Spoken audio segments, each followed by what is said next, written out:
buenos días, buenas tardes y buenas noches. Hoy nos encontramos en nuestra lección 11 sobre Roma que hemos titulado Senatus Populusque Romanus. Esta frase en latín forma las famosas siglas conocidas de Roma SPQR, ¿vale? S de Senatus, P de Populus, Q de que, R de Romanus, ¿vale? A veces podéis encontrar Populusque separado. Yo prefiero ponerlo junto. Entonces es verdad que el título de una manera visual no forma exactamente ese SPQR, pero es que es así. Bueno, de fondo tenéis el Coliseo Romano, del que hablaremos más detenidamente en otra lección, no en la de hoy, en esta lección 1, que, bueno, ahora un poco más adelante diré de qué trata esta lección. Y la frase de esta unidad es Veni Vidi Vici. Significa vení, vi, vencí. Esta frase la dijo Julio César en varias de sus conquistas y hace referencia, ¿no?, a lo rápido que Julio César se podía conquistar, ¿no?, un determinado territorio. Pues ya metidos dentro de esta primera lección, esta unidad tiene 4 lecciones. Esta primera la he titulado como Reyes, Republicanos y Emperadores, ¿no? Porque Roma tiene estas 3 fases, ¿no? Primero tiene una monarquía, después tiene una república y por último tiene el imperio, ¿no? Entonces, en la monarquía reinan reyes, en la república gobiernan los republicanos y en el imperio pues gobernarán los emperadores. Por esto esta sucesión de nombres, ¿no? El personaje que tenéis en la portada de esta primera lección es el primer emperador que va a tener el Imperio Romano, ¿no? Y se trata de Augusto. Entonces estas 3 divisiones son las que vamos a ir viendo en 3 apartados en esta lección, pero bueno, tenemos un primer apartado a modo de introducción, ¿no? Lo que hay antes de esta monarquía. Al principio del tema ya tenéis aquí esta cronología, ¿no?, donde podéis ver eso: primero una monarquía, posteriormente una república y finalmente un imperio, ¿no? Veis el degradado de colores, ¿no? Bueno, pues comenzamos con esta introducción, ¿no? Básicamente, la civilización romana comenzó hace casi 3000 años. Desde que contamos como el año 0, que marca la diferencia entre los años de antes y después, nosotros simplemente llevamos de después de Cristo 2000 y pico años, ¿no? Entonces, casi 3000 años. O sea, lleva, para compararlo, de que la civilización romana ha sido más larga que lo que es el después de Cristo, ¿no? Toda esta civilización romana tiene su foco y su centro en la ciudad de Roma, que es la actual capital de Italia, ¿no? Aquí traigo una camisetita de Roma. No he ido, pero ahí la tengo. Y bueno, este nombre de esta capital es ya el que le da nombre, ¿no?, a todo este imperio, ¿no?, a toda esta civilización, aunque simplemente pues fuera una pequeña parte de todo este entramado. Y aquí tenéis esa famosa frase de que todos los caminos conducen a Roma, no llevan a Roma, porque Roma era el centro de aquel mundo conocido para aquel momento, ¿no?, esa zona del Mediterráneo. Cuando Roma conquiste todo el Mediterráneo, que es todo lo que se conocía por aquel momento, menos parte del norte, ¿no?, el centro de todo este mundo es Roma, ¿no? Por eso todos los caminos llevan a Roma. También después veremos todo ese entramado de calzadas que se construyen para facilitar el comercio, para facilitar las comunicaciones, para facilitar que el ejército se mueva. Entonces, si en Roma es la capital de este imperio y de esta civilización, pues claro, todos los caminos conducen a Roma. Y de aquí viene esa frase. Me encanta decir, entonces, ¿cómo se sale de Roma si todos los caminos conducen a Roma? Pero bueno, es una tontería mía. Roma está situada a las orillas de un río. Como estáis viendo, casi todas nuestras civilizaciones están sentadas al lado de una fuente de agua importante. En Mesopotamia teníamos el Tigris y el Éufrates, en Egipto teníamos el Nilo, y en Grecia es verdad que no teníamos un río de importancia, pero son islas, es un mundo muy marítimo. Y aquí tenemos Roma en mitad más o menos de la península itálica, ¿no?, de esta forma de bota. Y Roma la situaríamos en medio de todo, tanto en medio de la longitud de la bota, ¿no?, como también en medio de ancho de la península. Aquí os digo a modo de curiosidad que tanto este río Tíber como la propia ciudad de Roma van a ser consideradas y adoradas como propios dioses, ¿no? Como si fueran una propia deidad, de lo importante que se van a considerar esta fuente de agua, este río, y la ciudad, ¿no? Por excelencia. Van a tener vida propia. Bueno, ya sí que nos vamos a lo que pasa antes de esta monarquía que hemos visto aquí, que empieza en el año 700, ¿no? ¿Qué es lo que hay antes de ese año 700? Bueno, pues como podéis ver en este mapa, vamos a encontrar antes del siglo 8 a.C. 3 zonas y 3 pueblos, ¿no? Primero hablamos de los latinos, ¿no? Son los que habitan ahí en ese centro de ese color naranja. Después hablo de los etruscos. Digo que están un poco más al norte, porque no digo en el norte, digo un poco más al norte. Porque bueno, sí, están al norte, pero también veis que están en esa zona centro, ¿no? Más o menos comparten territorio con los latinos. De hecho, aquí tienen un poquito en el sur. Pero os he dicho un poco más al norte, ¿no? No he querido decir totalmente al norte. Y después sí que tenemos los griegos totalmente al sur. Esto es lo que dijimos en el anterior tema, que era la Magna Grecia. Entonces, en una misma península tenemos 3 pueblos que se van a ir influyendo poco a poco. Pero el más importante, el que va a coger Roma todas sus raíces, ¿no? Pues son los etruscos, ¿no? Los etruscos se dedican, como esos pueblos neolíticos y de la edad de los metales, ¿no? Pues al cultivo, y en este caso de la vid, el olivo y el trigo, que son esas tríadas mediterráneas que se van a producir tanto en Grecia como tanto en España, en Italia y en todas las zonas del Mediterráneo. Así vamos a hablar también de la ganadería, van a criar caballos y ovejas y su comercio, que si estamos hablando entonces de un momento todavía prehistórico, no es de la edad antigua, pues van a comerciar con gente de esta época, ¿no? Que son los fenicios, acordaros, los teníamos en el Levante, en la zona de Asia Menor, también los tenemos por algunas zonas del norte de África y en España, los celtas, que están en el norte, pero también sabemos que están en España, y cartagineses, que son los que están al norte de África, y si los podéis ver aquí también en este mapita. Los cartagineses básicamente van a ser fenicios, pero que van a ir al final por su cuenta. Se van a llamar tanto cartagineses como púnicos, ¿vale? Ya hablaremos de esto, tanto un poquito más adelante como en la siguiente y última unidad, de una manera más detenida, ¿no? Pero bueno, básicamente cartagineses y fenicios vienen de una misma raíz común, ¿no? Los etruscos creían en la vida más allá de la muerte, ¿no? Entonces, los mayores vestigios y registros que tenemos de estos etruscos es de un mundo muy funerario, ¿vale? Tenemos muchas tumbas, pero también en ellas vamos a encontrar unas esculturas que llaman muchísimo la atención, donde el difunto, ¿no? Pues siempre está acompañado de su marido o de su mujer, ¿no? Como podéis ver en la imagen de aquí. Otra característica funeraria de los etruscos es que se les van a poner encima de las caras una máscara de cera que se le va a pegar a la piel, entonces va a recrear de una manera muy exacta, ¿no? Como hubiera sido el perfil, ¿no? La cara de esa persona, ¿no? Fallecida.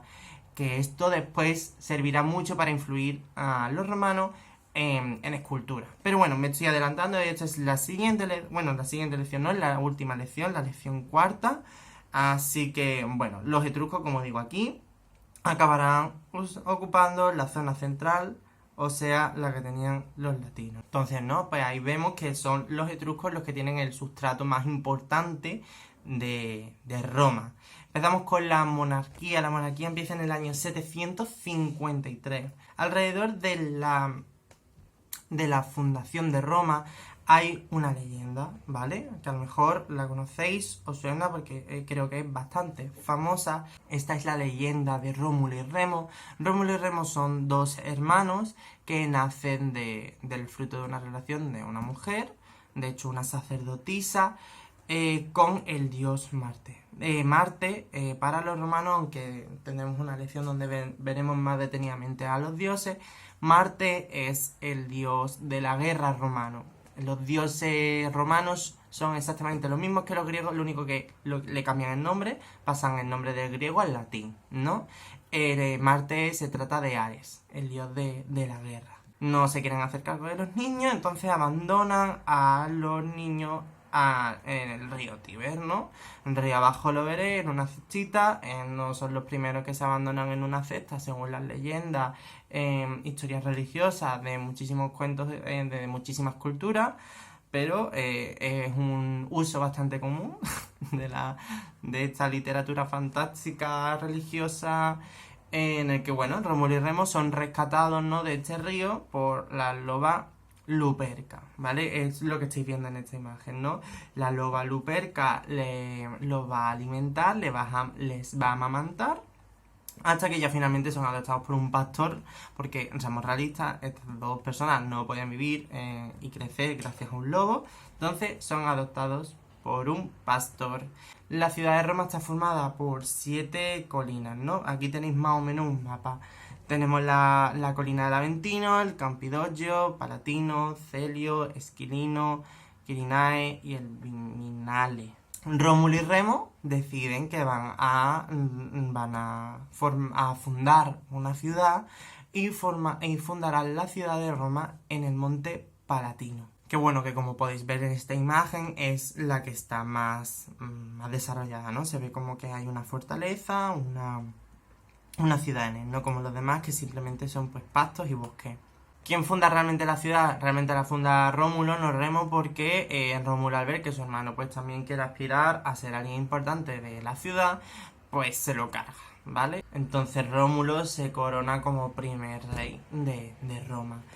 Esta historia, con un final súper feliz, nos da ya a ver que Roma tiene una mentalidad, una ideología sangrienta. Si tú lees esto y a partir de aquí nace una civilización, ¿no? Pues ya te estás dando cuenta de que les gusta la marcha. La monarquía va a acabar en el año 509, o sea, tenemos 200 años de monarquía. ¿Y por qué acaba? Porque llega Tarquinio el Soberbio, un rey, que bueno, que va a ser el último, y es expulsado porque, bueno, como dice su sobrenombre, el Soberbio, va a gobernar de una manera despótica, el pueblo se va a hartar un poco de este señor y lo va a echar, ¿no? Como he dicho, y se decide el pueblo establecer una república. ¿Qué es una república? La república, pues, es el gobierno del pueblo, ¿no? De un grupo, y se va renovando, es decir, pues más o menos igual que la democracia ateniense, ¿no? No solo se va a encargar una persona de gobernar, sino que va a ser un grupo que se va a repartir este poder. ¿Cómo se reparte este poder? ¿En cuántos grupos? Pues mira, lo vamos a ver, ¿vale? Tenemos asambleas populares. Las asambleas populares van a estar formadas por el pueblo, ¿no? Lo tenéis aquí. Bueno, el pueblo, claro, un pueblo, pero tienes que ser ciudadano. Porque, como vamos a ver, obviamente, no todo el pueblo podía ser ciudadano. En la Asamblea Popular se decidían las leyes y se votaban si salían adelante o no, ¿vale? Como estoy viendo aquí, imaginaros. Yo propongo una ley, mis compañeros votan si esa ley les gusta o no. Esta Asamblea Popular nació más tarde, no nació en el mismo momento que se instauró la República, y es porque, bueno, pues varias revueltas sociales pues se fue consiguiendo tener más poder con el tiempo y se fue instaurando. Después vamos a hablar de los otros dos grandes grupos de esta república, ¿no? Tenemos los magistrados, que son los que se van a encargar básicamente de la política, ¿no? Decimos que se renueva en general esta república porque hay un magistrado al año, ¿no? No vas a volver a ese puesto al año de después. Tenemos 3 tipos de magistrados: cónsules. Estos van a dirigir el ejército, proponer las leyes y son los que convocan las asambleas populares que hemos dicho antes y el senado, que son los que vamos a ver un poquito más para adelante. Un cónsul famoso, por ejemplo, va a ser Julio César, del que vamos a hablar en unos pocos minutos. Pretores son los que se van a encargar de la justicia y gobiernan en las provincias, o sea, van a gobernar fuera de Roma. Las provincias de España, bueno, de Hispania, las provincias de Grecia. Ahora veremos detenidamente cuáles son las provincias de Roma, pero básicamente es lo que se conquista Roma fuera de su península. Después, por último, tenemos a los censores, que como su propia palabra dice, son los que hacen los censos de población. Gracias a esto nos hacemos una idea de cuánta gente podía vivir en el Imperio Romano, bueno, en este momento en la República Romana. ¿Y por qué se hace estos censos? Básicamente para tener a la población súper controlada, para poder ver quién paga, quién no paga, cómo se recogen estos impuestos y también para reclutar hombres en casos de guerra, ¿no? Dejamos los magistrados, vamos a hablar del Senado. El Senado es el grupo por excelencia de la República, es la imagen de la República, como he dicho, Senatus Populusque Romanus, ¿no? Lo que digo aquí, SPQR, está formado por senadores, ¿no? Y estos habían sido con anterioridad magistrados. O sea, tú eras magistrado, durabas un año y después pasabas a ser parte del Senado. Eran elegidos por los ciudadanos y normalmente el perfil de un senador es de un nivel alto. No va a ser el panadero un senador, por favor. Entonces, esta gente se encarga de la política exterior, es decir, guerras. Y como digo aquí, asuntos militares. Bueno, a ver, política exterior no solo guerra, ¿no? Sino también los problemas que pueden haber aquí, si decidimos paz, se van a encargar de la religión, de la ciudad, de problemas legislativos y también judiciales, ¿no? Llegaron a tener tanta influencia, como digo aquí, que fueron realmente lo que dirigían la república, ¿vale? O sea, magistrado de la Asamblea Popular, pero bueno. Aquí os explico lo que significa Senatus Populusque Romanus. Y esto está en latín, en español, en castellano, significa el Senado y el pueblo romano, ¿vale? Entonces hace referencia pues al tipo de gobierno, ¿no? Que es la república.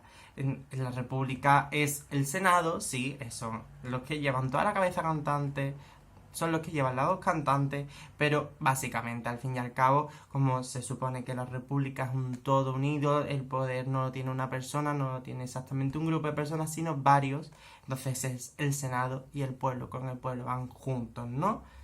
Y bueno, estas siglas, estas 4 siglas aparecían tanto en monedas como en estandarte, como el que estáis viendo aquí en la imagen, e incluso en edificios, pues grabados ahí, sus 4 letritas. Vale, en la República los romanos van a decidir salir de la península, ¿no? De esa península con forma de bota. Quieren conquistar el exterior.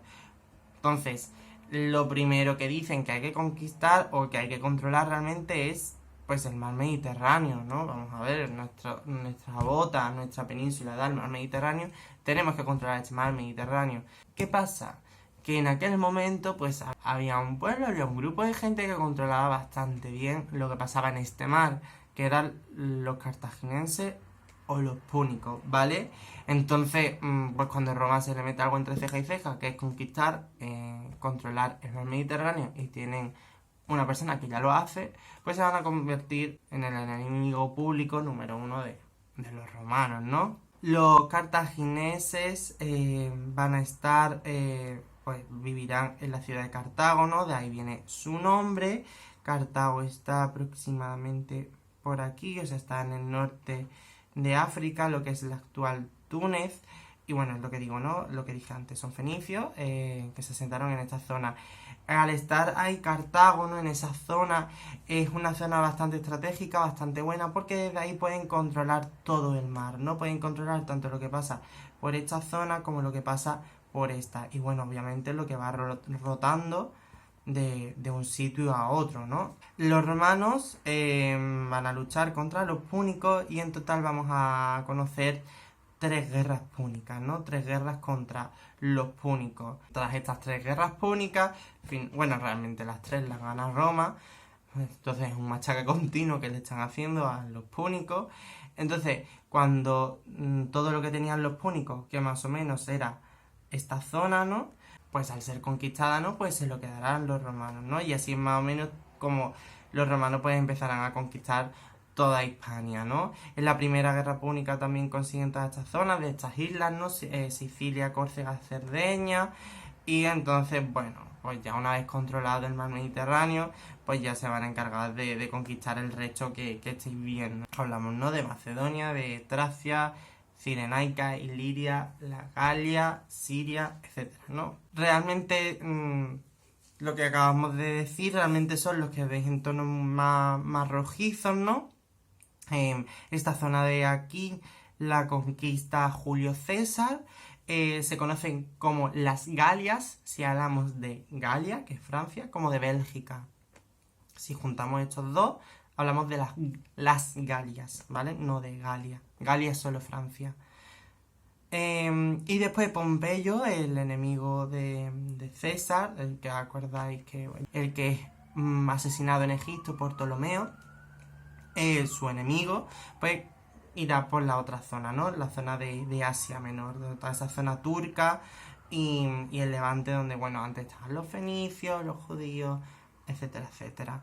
Y en amarillo sí que vais a ver las zonas que ellos no han conquistado, pero que le deben ese vasallaje, ¿no? Bueno, esa palabra aún no es correcta, pero que son aliados de Roma. Bueno, y nosotros ya sabemos por qué toda esta zona está en amarillo, porque es aliado de Roma, porque ya conocemos a Cleopatra. Antes de ver que todo esto había sido conquistado, pues Cleopatra prefería tener a Roma de amiga que de enemiga, ¿no? Ya, pero bueno, al final le salió un poco mal la jugada. Bueno, los dominios, como estáis viendo, son súper extensos, entonces el Senado se ve incapaz de gobernarlo desde Roma, por lo menos con rapidez. A Roma llegan las noticias ya con 3 meses de retraso, entonces cuando le dicen, mira, estamos aquí luchando, mándame más tropas, pues cuando llega esa noticia 3 meses después, pues problemas, ¿no? Entonces surgen algunos líderes astutos que quieren más poder. Aquí hablamos de lo que hemos dicho antes de César, de Julio César y de Pompeyo, ¿vale? ¿Por qué hablamos de estos líderes astutos, concretamente César y Pompeyo? Porque al ser cónsules, al ser parte del ejército, tienen un gran número de seguidores a sus lados que al ver que son buenos estrategas y se les da bien la guerra, pues van a tener mucha fama, ¿no? Y van a ser, pues, bastante queridos por sus seguidores y por el pueblo romano. Aquí tenéis a Julio César, ¿vale? Esto es una escultura suya y está recreada en cómo sería Julio César ahora, me parece súper curioso. Nace en el año 100 a.C. y muere en el 44, o sea que vive en torno a unos 56 años. Cuando el Senado empieza a ver en él un peligro, ¿no? Por tantos seguidores que tiene, porque es muy querido y se empiezan a valer de que este señor quiere controlarlo todo, entonces le piden que abandone su poder. Julio César se niega totalmente, entonces marcha sobre Roma conquistándola, ¿no? Entonces en ese momento pues coge el cargo de dictador, un cargo que está muy aparcado en la recámara en la república. ¿Por qué? Porque es el más importante de todo y solo se otorga en momentos concretos, no momentos extraordinarios. El papel de dictador sirve para que tú en un momento determinado, en un momento de crisis, controles todo. Se anula la república, por así decirlo, y eres un dictador. O sea, tú lo controlas todo de una manera autoritaria. Entonces esto es lo que hizo César, ¿no? Se cargó, por así decirlo, la república. Pero bueno, era un cargo de la república que se tenía ahí en caso de emergencia. Julio César pensaba que era una emergencia, que él lo iba a hacer mejor, entonces cogió este cargo, ¿no? ¿Qué hizo Julio César? Bueno, pues ya hemos visto sus grandes victorias de la Galia y Egipto, ya las conocemos, ya hemos hablado de ellas, y reorganiza el Estado, es decir, que hace reformas administrativas, sociales, económicas y construye grandes obras monumentales, ¿no? Obviamente él tiene que ser el mejor, tiene que demostrar que es el mejor. Aquí digo de curiosidad que César sí que tuvo una fama de ser un gran estratega, un gran político, un gran militar, pero no todas las campañas resultaron exitosas. Y es que él intentó conquistar la isla de Gran Bretaña y no lo consiguió. De hecho, aquí en el mapa podéis ver, ¿no?, que Gran Bretaña, Britania, como pone ahí, está de color gris, ¿vale? No tiene ninguna influencia romana todavía. Una cosa bastante famosa que tiene Julio César es que su calendario, el calendario que tenemos a día de hoy, es gracias a él, ¿no? Añade unos días más al calendario para formar el que tenemos hoy. Y pone los nombres de los meses, que son muy parecidos a los que tenemos hoy. El año empezaba con Martius, nuestro actual marzo. El nombre de Martius viene por el dios Marte, ¿vale? Ese Ares, esa guerra. A marzo le sigue abril, su nombre latino es Aprilis, que significa cuando se abren las flores, es decir, entra la primavera. A abril le sigue mayo, su nombre latino Maius, por la diosa Maya, que es la diosa de la abundancia, ¿no? Que esa no la hemos visto en Grecia. ¿A qué sigue mayo? A junio, ¿vale? Y el latino es Junius, por la diosa Juno. Juno es Hera, la mujer de Zeus, ¿vale? Pero en romano, recordar. A esto le sigue el mes quinto con el nombre de Quintilis, sería nuestro julio, ¿vale? Como el año no empieza en enero, Empieza en marzo, marzo, abril, mayo, junio, julio es el quinto, que actualmente no es nuestro quinto. Enero, febrero, marzo, abril, mayo, junio, julio es nuestro séptimo, pero en aquel momento sí lo era. Lo mismo pasa con sextilis, el sexto, septiembre, el séptimo, septiembre, que no es nuestro séptimo, es nuestro agosto, septiembre, es nuestro noveno. Octubre es el mes octavo, por el nombre de October. Noviembre el noveno, noviembre, diciembre el décimo, diciembre. Y finalmente tenemos Januarius, pues el dios Jano, dios de los portales, nuestro enero, ¿no? Febrarius, nuestro febrero. Y en este momento, ¿no? Pues acaba el año con una fiesta de hogueras purificadoras. En la siguiente unidad, en el siguiente tema, veremos cuando se pone enero y febrero delante de marzo. Y ya tenemos el calendario actual. Pero también parte de los romanos y más o menos de la misma fecha. No hay mucha diferencia. Pero la mayor diferencia, por así decirlo, es julio y agosto, ¿no? Nosotros no decimos quintilis, sextilis, no, septiembre sí, no tenemos un mes, pero nuestros julio y agosto distan mucho de quintilis y sextilis. ¿Y esto por qué? Esto fue una iniciativa, años más tarde, de algunos senadores que querían homenajear a dos grandes personajes romanos, ¿no? Uno es Julio César, este es el que estamos diciendo, el que instaura este calendario. Julio, es que no hay nada más que decir, le quita el nombre de Quintilis y se pone a Julio, ese mes quinto. Y después, del que hablaremos un poco más adelante, el sucesor de César, que se llama Augusto, pues ahí tenemos agosto, ¿no? No hay mucho más que decir. Bueno, seguimos con la historia de Julio César. Como sabéis, el Senado pues le tiene un poco de manía a este señor, les ha quitado el poder, creen que va a gobernar de una manera muy autoritaria, siempre va a ser él, se va a coronar rey, va a haber problemas, entonces acaban conspirando contra él para matarlo, convenciéndole de que tiene que ir al Senado. Esto ocurre en los idus de marzo, ¿vale? Es unos días que están destinados pues a la buena suerte y a días de fiesta. Y cuando llega al Senado, pues es rodeado por sus compañeros y recibe 23 puñaladas. Se dice que la segunda ya fue la que le mató, o sea que el resto, las 21 que quedaban, pues fueron por gusto. Las últimas palabras, se supone, de Julio César fue decir, tú también, hijo mío, porque vio que una de las puñaladas que recibía era de su amigo Bruto.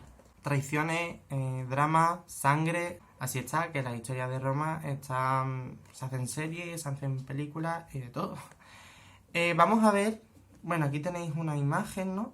Un cuadro de Jean-Léon Geron. Ya he puesto muchos cuadros de este señor, en el que, bueno, podéis ver cómo los senadores ya han matado a Julio César, ¿no? Que está ahí tirado.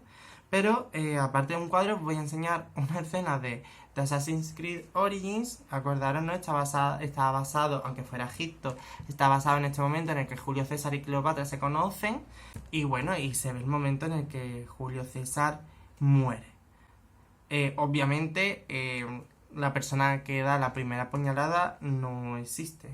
Que es esta señora, que se va a disfrazar para liarse allí a tortazo. ¡Que hable César! Queremos una Roma que ofrezca justicia, paz y tierras a todos sus ciudadanos, no solo a los privilegiados. Tú eres un privilegiado, como yo. Yo no soy un dictador eterno. Un honor que recayó en mí por gracia del pueblo romano. ¿Querrías que rechazase ese regalo? Querríamos que pensases antes en Roma que en ti. Unificaré la república. Senatus populusque Romanus. Por el Senado y el pueblo de Roma. ¿República? ¿Hablas de república mientras deseas una corona? Marco Antonio me ofreció la corona durante las Lupercales y yo la rechacé. Y bien bonita que fue la farsa. No necesitas la corona. Ya te han convertido en Dios. Escúchame, Cayo Casio Longinus. Apoya mis sueños para Roma y las viejas divisiones serán olvidadas. Senadores, ya no hay guerra. Los tambores de la disidencia redoblan como nunca. Ella nos daría la primera puñalada, pero bueno, como estáis viendo, los demás también se ponen ahí.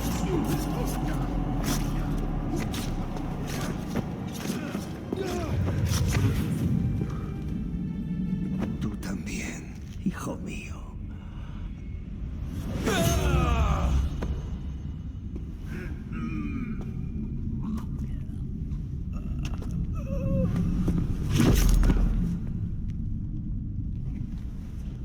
¡El tirano ha muerto! ¡Ya sois libres!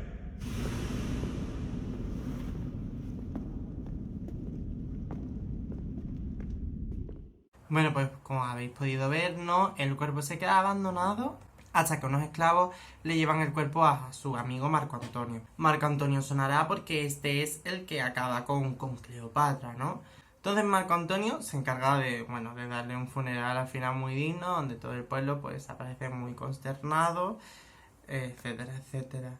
Y pongo de curiosidad de que Julio César fue avisado por 2 personas de que posiblemente iba a morir, ¿no? Primero fue su mujer, Calpurnia, en el que le dijo que iba a morir, ¿no? Entonces él le dijo que solo se debe temer al miedo. Y después, al llegar al Senado, ¿no? Subiendo por esa escalera, un ciego le dice también que iba a morir ese día. Y él le dice al ciego, en plan modo de gracia, en plan, ¿tú qué puedes decirme si tú no ves nada? Pues Julio César le dice, yo estoy bien, ¿no? En plan, gracias, se me ve bien. A lo que el ciego le dice, es que el día todavía no ha acabado, Julito, por favor. Y bueno, le dice Longidus, ¿no? Que es el día, ¿no? En plan, Longidus de marzo, como habíamos dicho antes. Bueno, básicamente se cargan a Julio César, se piensa que va a volver la República, final feliz, pero no va a ocurrir eso. La República va a durar muy poco tiempo, porque, como sabemos, ahora el poder se debate entre Marco Antonio, amigo de Julio César, o Octavio, su hijo adoptivo, ¿vale? Bueno, hijo adoptivo, y aquí os digo que realmente era su sobrino nieto, ¿vale? Pero era su sobrino nieto, pero él le quería mucho y lo adoptó como hijo. Octavio venga la muerte de su padre, entonces entra en una guerra civil matando a sus asesinos. Entonces, bueno, pues en el campo de batalla, por así decirlo, solo quedan 2 personajes importantes: Octavio y por el otro lado Marco Antonio con Cleopatra, como ya lo sabéis. Y bueno, ya sabéis también lo que pasa, que Octavio dice, aquí solo puedo ser yo el más importante, declara la guerra a Egipto, y directamente pues acaba con Cleopatra y con Marco Antonio, vaya. Y que Egipto pues pasa de ser un estado vasallo, un aliado, a ser pues parte también del Imperio Romano, ¿no? Entonces cuando cuando Octavio llega a Roma, pues dicen que es el mejor de los mejores, ha vengado a Julio César y ha acabado con la amenaza egipcia. Porque si recordáis, Cleopatra tampoco era súper querida en Roma. Entonces le dan 2 títulos. El de emperador, que le otorga todo el poder político, y el de Augusto, que le da todo el poder religioso. O sea, bajo su poder, él es el más importante de la religión y el que tiene más poder político, ¿no? O sea, es la persona más importante. O sea, matan a su padre por tener todo el poder con el título de dictador, pero alaban a su hijo y le dan, pues, básicamente, pues, más o menos los mismos poderes. Con el título de Augusto, él pasará a llamarse a Octavio Augusto, ¿vale? Augusto significa majestuoso, como digo aquí. Claro, cuando le dan estos títulos, ellos piensan que en teoría van a seguir gobernando la República, el Senado, pero en la práctica el que gobierna es el emperador. Y a partir de ahora, en estos años, en el 27 a.C., muy poquitos años para que Jesucristo nazca, pues se crea este Imperio Romano, ¿no? Por así decirlo. El Imperio Romano realmente es una monarquía dinástica, ¿vale? ¿Por qué digo dinástica? Porque normalmente los emperadores van a adoptar a un hijo que va a ser el futuro emperador. No hay una línea de sangre. Pero las pocas veces que un emperador dice mi hijo de sangre, o sea, mi hijo va a ser el emperador, curiosamente es cuando el imperio va a ir peor. Porque da la casualidad de que ese hijo está un poco tocadillo. de la cabeza y va a hacer cosas muy malas. Y da la casualidad de que cuando justo hay línea de sangre, cuando se adopta, no. O sea, en plan como curiosidad, ¿vale? La primera dinastía, la Julio-Claudia. Julio-Claudia por Julio César, ¿no? Vamos a hablar de Tiberio, de Calígula, de Claudio y de Nerón. Vamos a destacar a Calígula, fue bastante cruel e imprevisible. Y bueno, se piensa que probablemente a día de hoy que él tuviera pues una deficiencia mental. De hecho, un día se llevó el caballo al Senado y propuso de que su caballo fuera nombrado cónsul, ¿vale? Finalmente fue asesinado por su propia guardia. De la dinastía Julio-Claudia también vamos a destacar a Nerón, que llegó muy chico al poder con 16 años. Y al principio pues era muy dócil, hacía lo que le mandaba el Senado, hasta que bueno, pues un día se rebeló, no quería ser y se convirtió en un tirano con gustos muy extravagantes, ¿no? Ejecuciones día sí, día también, matando a su madre, a su mujer, a su hermanastro. Un chico, vaya, de 10.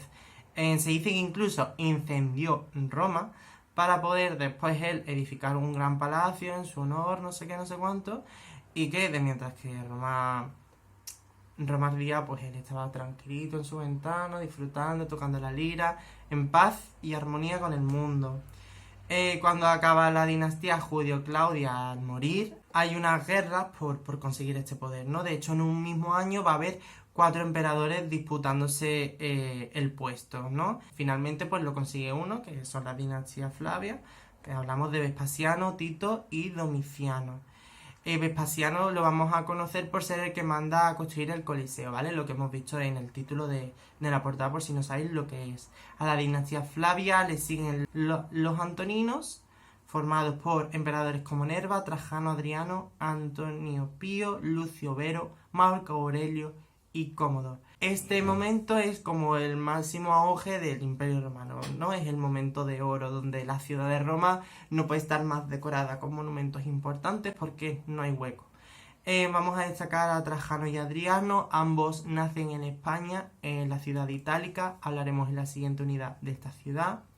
Está, pero vaya, como veis, está a las afueras de Sevilla, o sea, españoles y andaluces. Bueno, fueron pues dos grandes emperadores, ¿no? También destaco a Cómodo por ser básicamente el malo de la película de Gladiator. Pero bueno, se decía que fue se sabe que fue otro emperador problemático, ¿no? Entonces, como que se inspiraron bien. Vaya, se sabe que es problemático porque además fue asesinado por su guardia, que estaba un poco hasta arriba de él, ¿no? Hay una nueva guerra por el poder, como digo aquí, hasta que llega la dinastía Severa, formada por los emperadores Septimio Severo y Alejandro Severo. En estos momentos, ¿vale? Vamos a hablar de que Roma, como hemos dicho, está en su mejor momento, hay una gran estabilidad, porque todo esto se conoce como la Pax Romana, ¿no?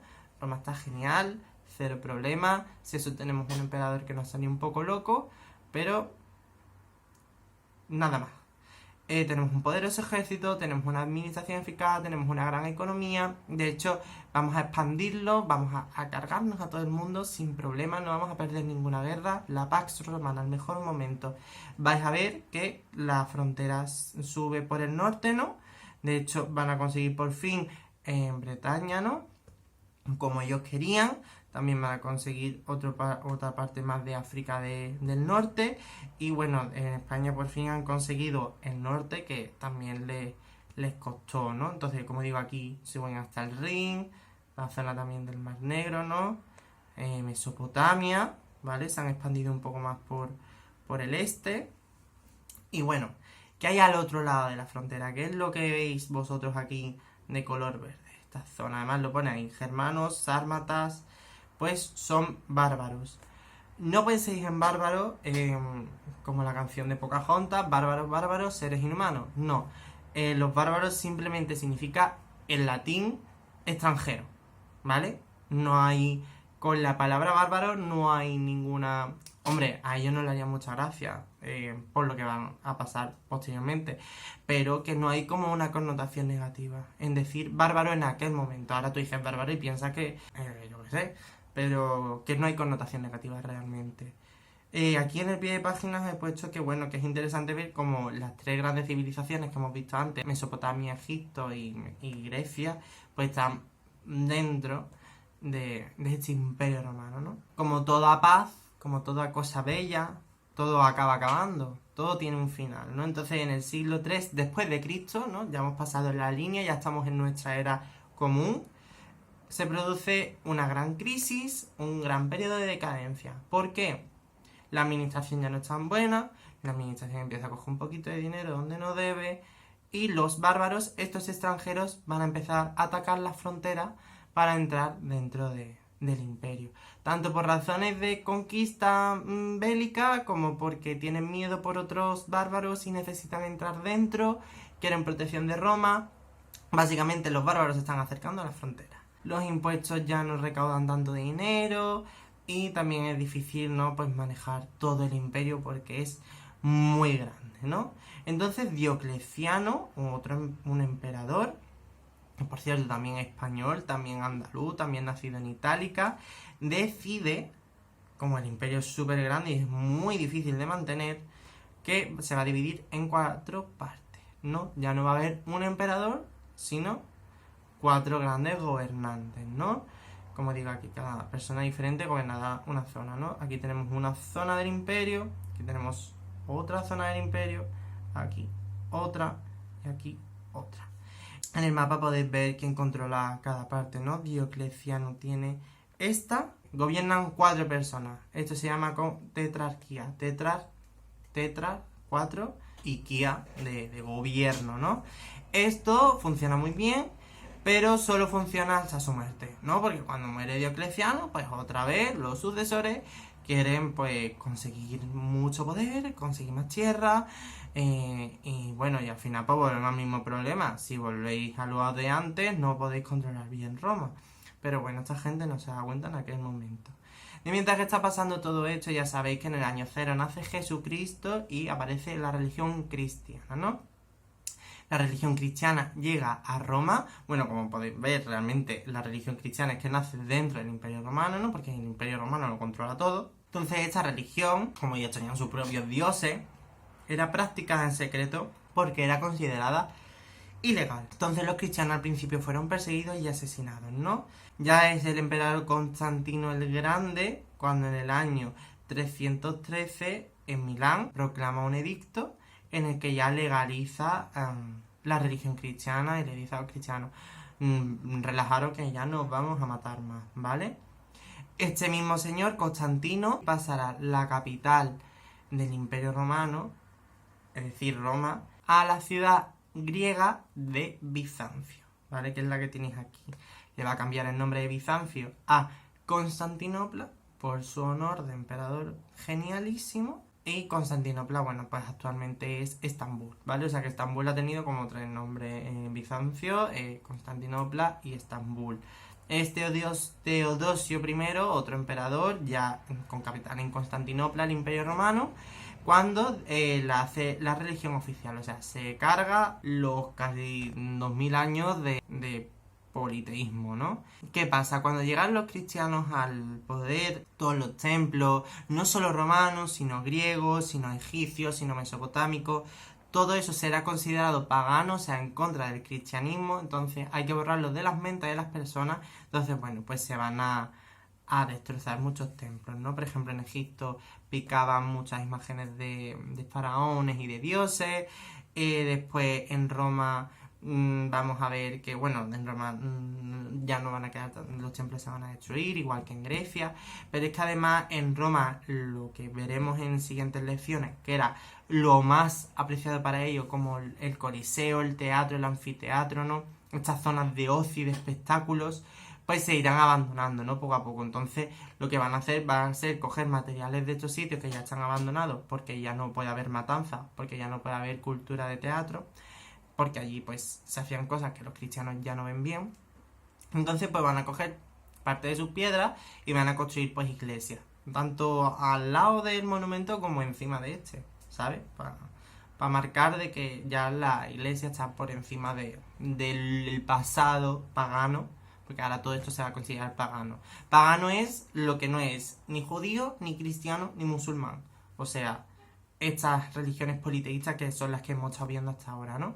Teodosio, prosigo, ¿vale? Teodosio, simulando a Diocleciano, va a dividir el imperio en dos, ¿vale? Y a partir de ese momento ya el imperio siempre va a estar dividido en dos. No, cuando se mueran no va a haber problemas otra vez de que el otro quiere conquistar al otro y el otro al otro. No, ya el imperio se divide en dos. Ya no hablamos de imperio romano, ya hablamos de imperio occidental, más conocido como Imperio Romano de Occidente, con capital en Roma, gobernado por el emperador Honorio, hijo de Teodosio, y el Imperio de Oriente, con capital en Constantinopla, más conocido como Imperio Bizantino. ¿Por qué bizantino? Porque la capital es Constantinopla, que antiguamente pues, se llamaba Bizancio. Que lo gobierna otro emperador llamado Arcadio, que también es hijo de Teodosio, acá hermano de Honorio, ¿vale? Entonces a partir de aquí ya no hablamos de Imperio Romano, ya hablamos de estos dos, ¿no? Y ya cada una sigue un camino diferente.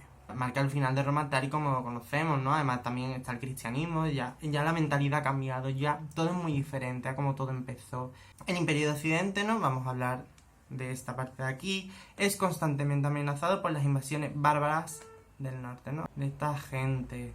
Y el pueblo además está descontento por la mala gestión de las tierras. La mayoría de las tierras, la mayoría de agricultura lo tienen personas importantes, latifundios, o sea, muy grandes tierras que para nada están siendo bien cuidadas por sus dueños. Entonces, finalmente, el Imperio Romano de Occidente cae en el año 476 cuando el rey bárbaro Odoacro derrota al último emperador, que curiosamente se llama Rómulo Augustulo. O sea, la ironía. Rómulo del primer monarca y Augustulo del primer emperador. Te faltaba Julio en medio. Rómulo, Julio, Augustulo. Entonces, no la ironía de que todo acaba con un muchacho que tiene el nombre de los dos grandes primeros personajes, ¿no? Con la caída del Imperio Romano de Occidente acaba la Edad Antigua y empieza la Edad Media. Vamos a hablar brevemente de qué pasa con el Imperio Bizantino, del que ya veréis más adelante en otro curso. Pero bueno, básicamente este imperio va a durar 1000 años más, ¿vale? Van a adoptar el griego como el idioma oficial, van a abandonar el latín y finalmente en el año 1453 de la Era Común, o sea, después de Cristo, van a ser conquistados por los musulmanes. Esto a su vez marca el final de la Edad Media y el inicio de la Edad Moderna, ¿vale? Así que ya hemos visto dos grandes momentos. Los españoles no usamos esta fecha para poner el final a la Edad Media, usamos otra, la conquista de Granada por parte de los Reyes Católicos, pero la gran parte de los historiadores de Europa consideran que es este momento. Igual que, por ejemplo, los historiadores, pues otros historiadores considerarán que la Edad Moderna comienza con la llegada de los europeos a América, ¿no? Las fechas tambalean, pero más o menos el mismo periodo, diferentes acontecimientos, pero más o menos el mismo periodo. Y ya está, y que me estoy enrollando mucho, ya hemos acabado esta primera lección. Ya lo último aquí os quiero enseñarnos pues esta recreación de cómo serían las caras actuales de estos emperadores, ¿no? Cogiendo, igual que os he enseñado antes, esa escultura y haciéndole como un proceso digital para ver cómo serían. Y ya está, la siguiente lección va a tratar sobre el día a día romano. Y ya está, así que bueno, espero no haber sido muy aburrido y muy pesado. Y para cualquier duda ya sabéis, me tenéis aquí. Adiós.